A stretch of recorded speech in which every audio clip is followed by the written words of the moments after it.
नमस्कार विद्यार्थी मित्रांनो, मागील पाठात इंग्रजी सत्तेला हादरून टाकणारा 1857चा स्वातंत्र्य लढा व त्या लढ्याची कारणे परिणाम याचा अभ्यास केला. आज आपण 19व्या शतकाच्या सुरुवातीस भारतीय समाजाच्या सामाजिक, धार्मिक व आर्थिक व सांस्कृतिक अशा सर्वच क्षेत्रांमध्ये प्रबोधनाला चालना कशी मिळाली याची माहिती घेणार आहोत. तत्कालीन सुशिक्षित भारतीय विचारवंतांनी आपल्या लेखणीद्वारे समाजकार्यातून भारतीय समाजात आधुनिकतेकडे नेणारी प्रबोधनाची व्यापक चळवळ कशी उभी केली याचा अभ्यास आपण या पाठात करणार आहोत. तर चला तर विद्यार्थी मित्रांनो, सुरू करूया. प्रकरण 5 सामाजिक व धार्मिक प्रबोधन. इंग्रजी शिक्षणाच्या प्रसाराबरोबर नवे विचार, नवी कल्पना, नवीन तत्वज्ञान याचा प्रसार झाला. तसेच पाश्चिमात्य विचार, संस्कृती याची भारतीयांना ओळख झाली. यामुळे भारतीय समाजाच्या सामाजिक, धार्मिक, आर्थिक, सांस्कृतिक अशा सर्वच क्षेत्रात बदल झाले. भारतीय समाजाचे मागासलेपण, त्यांच्या अंधश्रद्धा, रूढीप्रियता, जातीभेद, उच्च नीचतेच्या भ्रामक कल्पना, चौकस व चिकित्सक वृत्तीचा अभाव यात आहे. याची जाणीव सुशिक्षित समाजाला होऊ लागली. देश प्रगतीपथावर नेण्यासाठी भारतीय समाजातील दोष व अनिष्ट प्रवृत्तीचे निर्मूलन करून मानवता, समता, बंधुता या तत्वावर आधारित नव समाज निर्माण करण्याची आवश्यकता होती. भारतीय समाजातील विविध प्रश्न दूर करण्यासाठी सुशिक्षित विचारवंत आपल्या लेखणीद्वारे जनजागृती करू लागले. तत्कालीन भारतात सुरू झालेल्या या वैचारिक जागृतीलाच भारतीय प्रबोधन असे म्हणतात. यानंतरचा धर्मसुधारणा व समाज सुधारणेचे पर्व. हिंदू धर्मातील पहिली सुधारणा चळवळ ही ब्राह्मो समाजाची होती.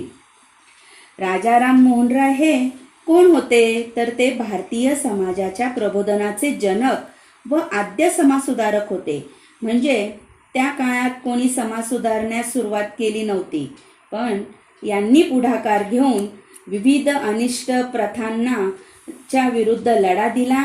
त्या काळात राजाराम मोहन राय यांना 6 भाषा अवगत होत्या. मराठी, हिंदी, पारशी, इंग्रजी, अरेबियन, लॅटिन या तिन्ही फ्लुएंटली बोलू शकत होते. इतकं ते त्याच्यामध्ये पारंगत होते. अशा या राजाराम मोहन राय यांनी इसवी सन 1828 बंगाल प्रांतात ब्राह्मो समाजाची स्थापना केली.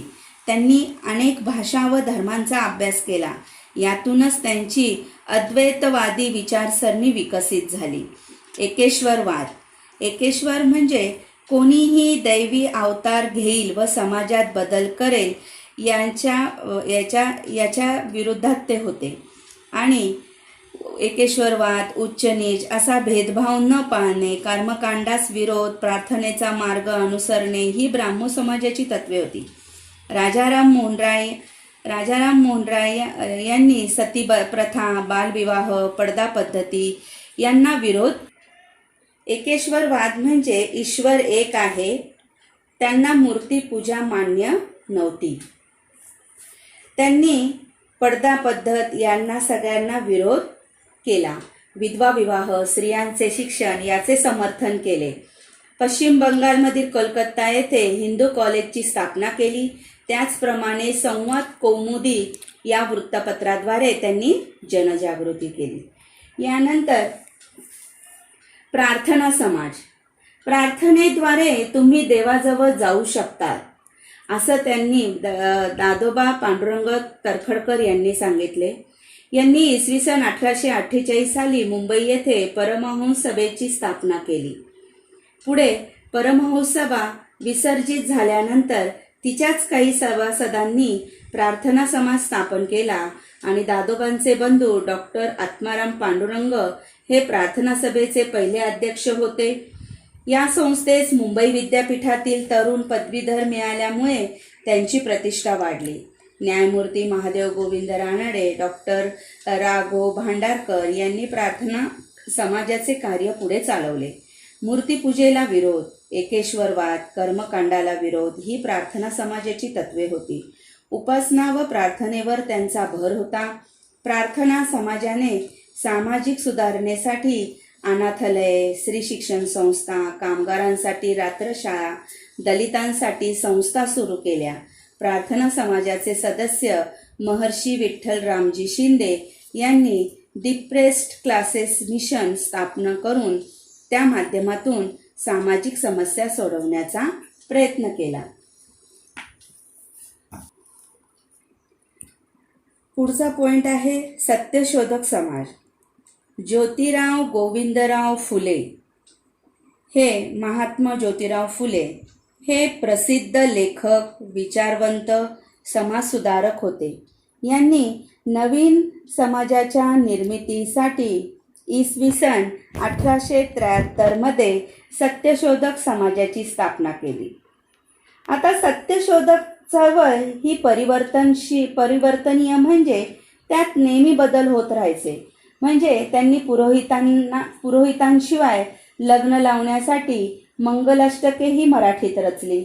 लग्नात धार्मिक विधी न करता एकमेकांशी एकनिष्ठ राहण्याची आणि समाजाच्या कल्याणासाठी कार्य करण्याची प्रतिज्ञा त्यांनी वधूवरांना दिली होती. स्वातंत्र्य, समता, बंधुत्व, विश्वत्व या आधुनिक कल्पना सत्यशोधक समाजात होते. मानवाचे मूलभूत हक्क व मानवतावादी प्रेरणा या त्यांनी जनतेला दिल्या. समतेच्या तत्वावर आधारित समाज निर्मितीसाठी सत्यशोधक समाजाने कार्य केले. त्यांनी स्पृश्यतेला विरोध केला. त्याचबरोबर बहुजन समाजाच्या शिक्षणाचा पुरस्कार केला. थॉमस पेन यांचे पुस्तक फुलेंच्या वाचनात आल्यामुळे त्यांच्या लिहिण्याचा प्रभाव हा ज्योतिराव फुले यांच्यावर पडला. स्त्री शिक्षणाचा त्यांनी पुरस्कार केला.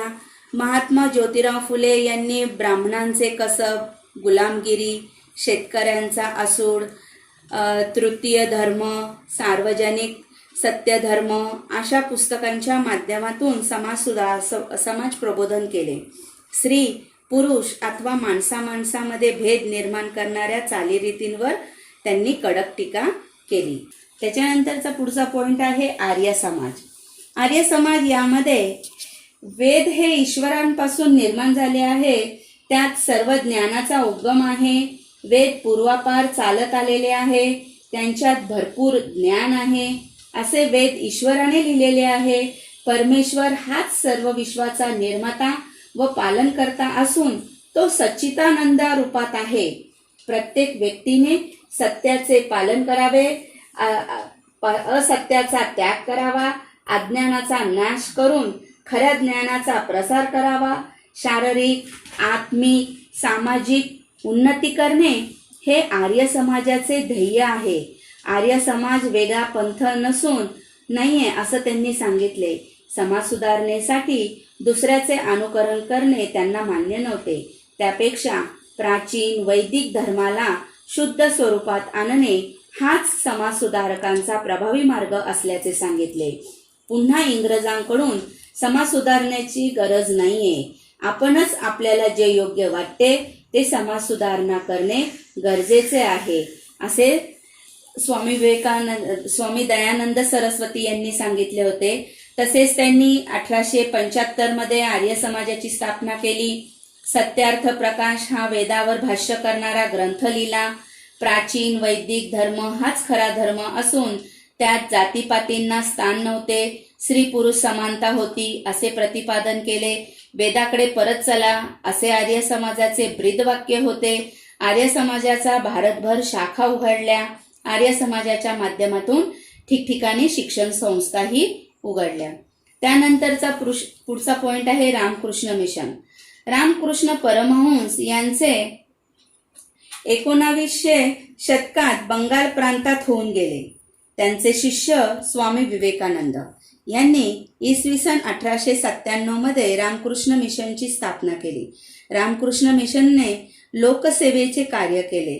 दुष्काळग्रस्तांना मदत, रोगी दीनदुबळ्यांना औषधोपचार, स्त्री शिक्षण, आध्यात्मिक उन्नती या क्षेत्रात मिशनने कार्य केले.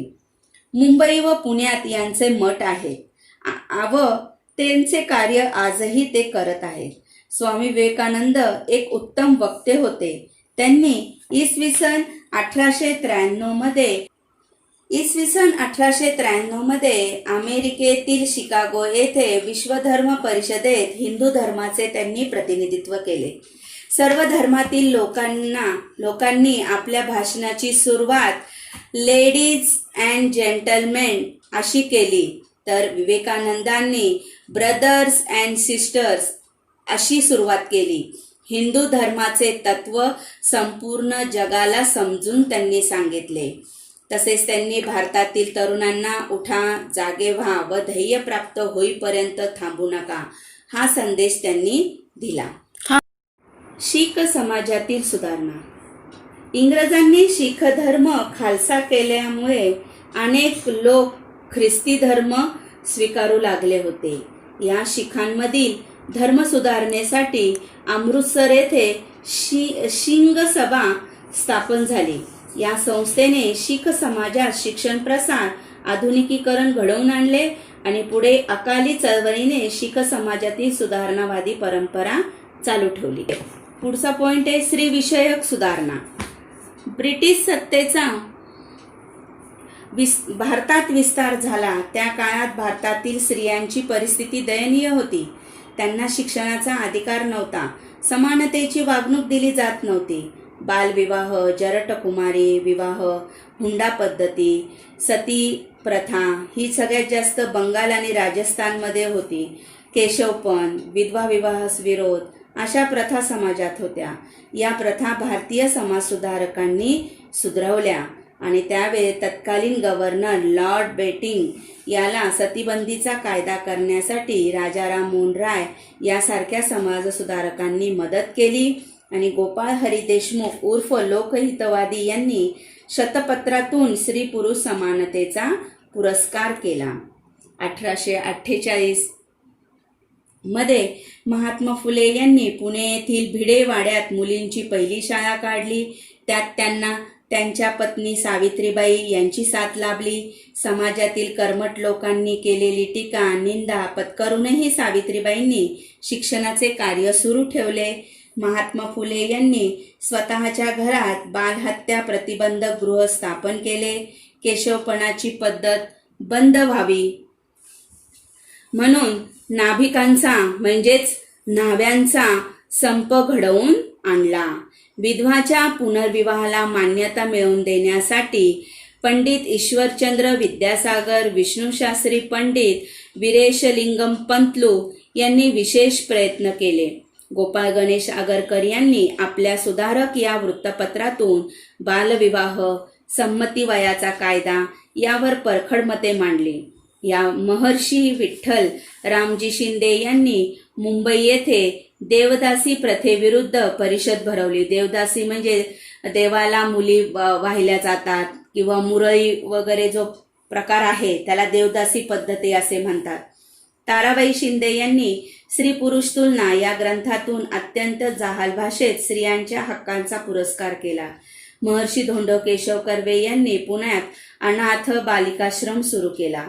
विधवा परितक्त्या म्हणजे नवऱ्याने सोडून दिलेल्या यांच्यासह सर्वच महिलांना शिक्षण घेऊन पायावर उभं राहता यावे हा त्यांचा हेतू होता. त्यांच्या प्रयत्नामधूनच 20व्या शतकातील भारतातील पहिले महिला विद्यापीठ उभे राहिले.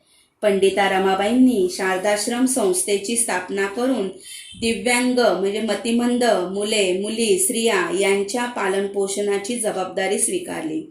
रमाबाई रानडे यांनी सेवा सदन संस्थेच्या माध्यमातून स्त्रियांसाठी परिचारिका अभ्यासक्रम सुरू केला. त्यांनी स्त्रियांना मतदानाचा हक्क मिळवावा म्हणून सरकारकडे मागणी केली. स्त्रियांवरील अन्यायाला डॉक्टर बाबासाहेब आंबेडकर यांनी आपल्या लेखनातून वाचा फोडली. महात्मा गांधींनी स्त्री शिक्षणाचा पुरस्कार केला. स्त्रियांनी स्वातंत्र्य चळवळी दरम्यान मोलाचे योगदान दिले आहे. स्त्री सुधारणा चळवळीमुळे समाजातील अन्यायकारक प्रथा बंद पाडण्यास मदत झाली. स्त्रियांच्या प्रश्नांना वाचा फुटली. स्त्रिया स्वतःचे विचार लेखनातून मांडू लागल्या. शिक्षणामुळे जीवनाच्या सर्व क्षेत्रात त्यांचे कर्तव्य फुलून यायला लागले. पुढचा पॉइंट आहे मुस्लिम समाजातील सुधारणा चळवळ. अब्दुल लतीफ यांनी मुस्लिम समाजातील धर्मसुधारणेला सुरुवात केली. त्यांनी बंगाल प्रांतात द मोहम्मदन लिटररी सोसायटी या संस्थेची स्थापना केली. सर सय्यद अहमद खान यांनी मोहम्मदीन ॲग्लो ओरिएंटल कॉलेज स्थापन केले. पुढे याचेच अलीगढ मुस्लिम विद्यापीठात रूपांतर झाले. त्यांनी पाश्चिमात्य विज्ञान व तंत्रज्ञानाचा पुरस्कार केला. पाश्चिमात्य शिक्षण आणि विज्ञान याचा अंगीकार मुस्लिम समाजाने केल्याशिवाय त्याची प्रगती होणार नाही असे त्यांचे ठाम मत होते. हिंदू समाजातील चळवळ. हिंदू समाजाला सन्मानाचे स्थान मिळावे म्हणून 1915 साली हिंदू महासभा या संघटनेची स्थापना झाली. पंडित मदन मोहन मालवीय यांना बनारस हिंदू विद्यापीठाची पायाभरणी केली. डॉक्टर केशव बळीराम हेडगेवाल यांनी 1925 साली राष्ट्रीय स्वयंसेवक संघाची नागपूर येथे स्थापना केली. हिंदुत्ववादी तरुणाची शिस्तबद्ध व चारित्र्य संपन्न संघटना उभारणे हे त्यांचे ध्येय होते. स्वातंत्र्यवीर विदा सावरकर यांनी रत्नागिरी येथे हिंदू धर्मातील सर्व जातींना मुक्त प्रवेश असणाऱ्या पतितपावन मंदिराची निर्मिती केली आणि सहभोजनादी कार्यक्रम राबवले. आधुनिक भारताच्या इतिहासात प्रबोधनाचा हा आविष्कार महत्त्वाचा आहे. स्वातंत्र्य, समता, राष्ट्रवाद या कल्पनांनी भारलेल्या सुधारकांनी राजकीय क्षेत्रात राष्ट्रव्यापी चळवळ उभी केली. तिचा अभ्यास आता आपण पुढील पाठात करणार आहोत. धडा इथे संपलेला आहे.